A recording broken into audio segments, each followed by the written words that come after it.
जय हिंद। कैसे हैं? उम्मीद करते हैं अच्छे होंगे। आज जो हम पढ़ने वाले हैं, दो चर वाले रैखिक समीकरण के अंतर्गत जो फार्मूला आता है, उस फार्मूला से 10 नंबर का आपका क्वेश्चंस पूछेगा, जिसमें आपको 5 मार्क्स भी रहेंगे और 2 मार्क्स के भी क्वेश्चन रहेंगे। अगर ये क्लासेज आप पूरा कर लेते हैं तो आपको 10 मार्क्स कंफर्म कीजिए कि आपको बन जाएगा, कोई दिक्कत नहीं होगा। तो चलिए हम लोग ज्यादा बातें नहीं करके क्लास की शुरुआत करते हैं। अनुपातों की तुलना, ये दो चर वाले रैखिक समीकरण के अंतर्गत आते हैं। दो चर वाले, जिसमें दो चर होंगे, एबीसीडी के कोई भी अक्षर, दो चर होंगे, दो चर वाले। तो अनुपातों की तुलना a1 बटा a2 और b1 बटा b2, ये अनुपातों की तुलना है। इवन अनुपातों की तुलना a1 बटा a2 और बराबर नहीं है b1 बटा b2। तो इसका ग्राफीय निरूपण क्या होगा? तो ग्राफीय निरूपण जो होता है वो प्रतिच्छेदी करती हुई रेखाएं, प्रतिच्छेदी करती हुई रेखाएं। इसके आगे बीजगणितीय निरूपण क्या होगा, जिसको हम सब हलों की संख्या भी बोलते हैं। तो इसका हल होता है केवल एक हल, केवल एक हल, जिसका उपनाम है अद्वितीय हल। जिसका उपनाम क्या है? अद्वितीय हल। अब इसमें पूछेगा संगत या असंगत, तो संगत क्या हो जाएंगे? संगत, कोई बराबर नहीं तो संगत। और एक और बात, ये विरोधी अविरोधी आश्रित, तो ये क्या हो जाएंगे? अविरोधी। क्या हो जाएंगे? अविरोधी। तो याद रखिए केवल एक हल, जिसका दूसरा नाम अद्वितीय हल है। संगत या संगत भी होंगे, अविरोधी भी होंगे। कन्फर्म।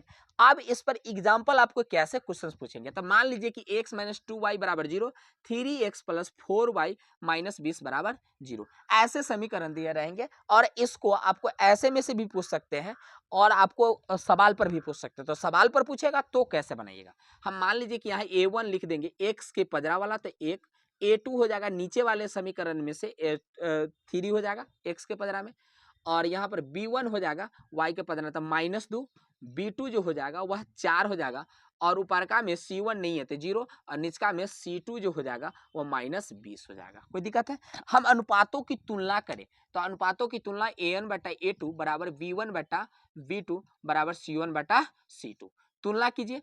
तो या ये 1/3 बराबर -2 बटा 4 और c 0 बटा -20, ये 1 से 2 मरतबे कट जाएगा। या 1/3 बराबर, ये 1 आएगा, 1 है ऊपर नहीं लिखा है तो 1 है, काटने के बाद अगर नहीं लिखा रहा है तो समझ जाइए 1 लिखा हुआ है।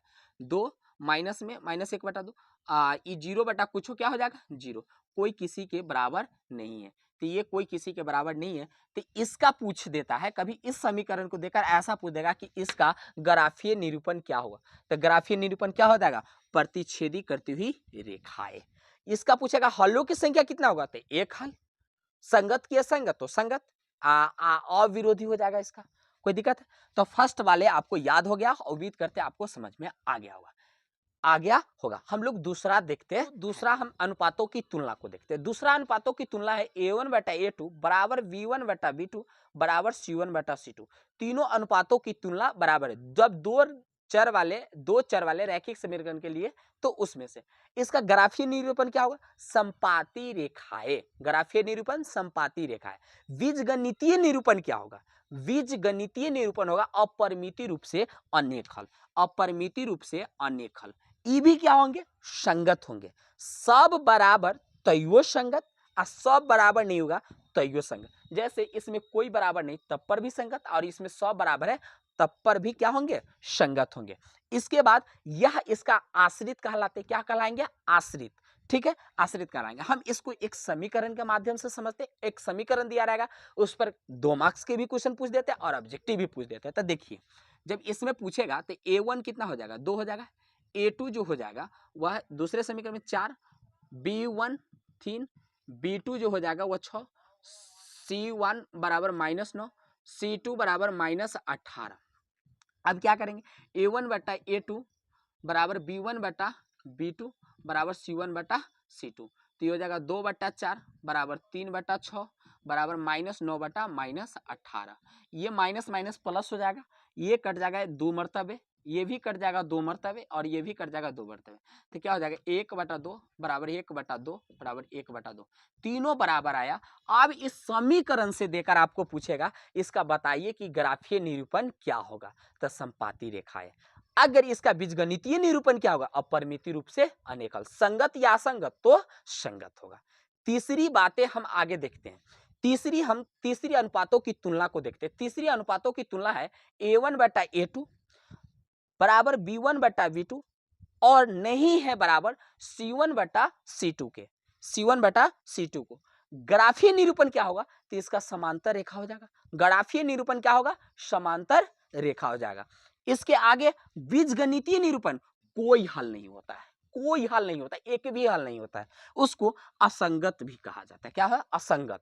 क्या हो जाएंगे? असंगत। ये क्या होते हैं? विरोधी होते। क्या होते हैं? विरोधी होते हैं। मान लीजिए कि एक हम समीकरण लेकर आपको हम समझा रहे, देखिए तो तीसरे अनुपातों की तुलना में हम समीकरण से समझते, तो समीकरण x प्लस 2y, तो x की पदरा में नहीं लिखा है तो क्या होगा? 1 होगा, तो यहाँ पर 1 हो जाएगा। इसकी पदरा में ये क्या है? x के पदरा में तो 2 हो जाएगा। b1 y के पदरा में 2 हो जाएगा, b2 y के पदरा में ये 4 हो जाएगा। चिन्ह के अकॉर्डिंग, ये प्लस में तो प्लस में, माइनस में रहेगा तो माइनस में।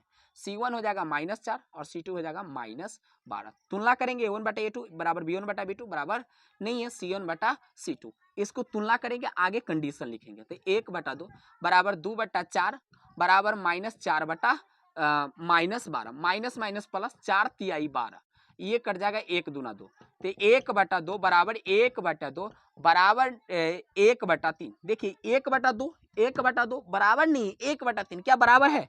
ये कंडीशन का पालन कर रहा है। A1 बटा A2 A1 बटा A2 B1 बटा B2 B1 बटा B2 ये दोनों बराबर है, तो बराबर भी है। और C1 बटा C2 C1 बटा C2 बराबर है क्या? नहीं है बराबर। आप देख लीजिएगा, हम साइड हो रहे हैं, देखिए आप देख लिए, तो इसका क्या हो जाएगा? कोई हल नहीं, असंगत विरोधी इस समीकरण के लिए। आपको ऐसे हल करने के लिए 2 मार्क्स के क्वेश्चन पूछेंगे, तो ऐसे आपको तीनों को हम हल करके बताए, उससे 2 मार्क्स के क्वेश्चन आपको 2 को पूछेंगे, 2 को एगो पूछ सकते हैं, और ऑब्जेक्टिव आपको 6 से 7 को पूछेगा। ऐसे आप ऐसे याद कर सकते हैं। एक चीज, एक सूत्र इसके लास्ट का याद कर लीजिएगा, हम लिख देते हैं बोर्ड मिटाकर, ब्रजगुणन विधि का सूत्र 2 चर वाले रैखिक समीकरण के लिए।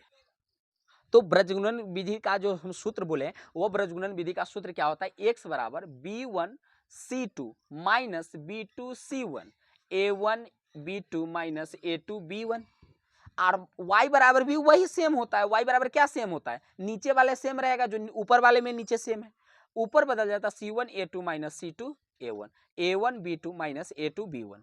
ये हो गया, ये ब्रजगुणन विधि का सूत्र हो गया। वैसे हमने विलोपन विधि, प्रतिस्थापन विधि और ब्रजगुणन विधि का एक एक सवाल और फॉर्मूला बताए हुए हैं, जो आप प्ले लिस्ट में जाकर उसको आप देख सकते हैं। अच्छे से बता दें, जिससे 1-2 नंबरी तो कन्फर्म आप मान लीजिए कि पूछेगा। उम्मीद करते ये 2 चर वाले रैखिक समीकरण का सारे सवाल आपको समझ में आया। मिलेंगे नेक्स्ट क्लास में बच्चों लोग।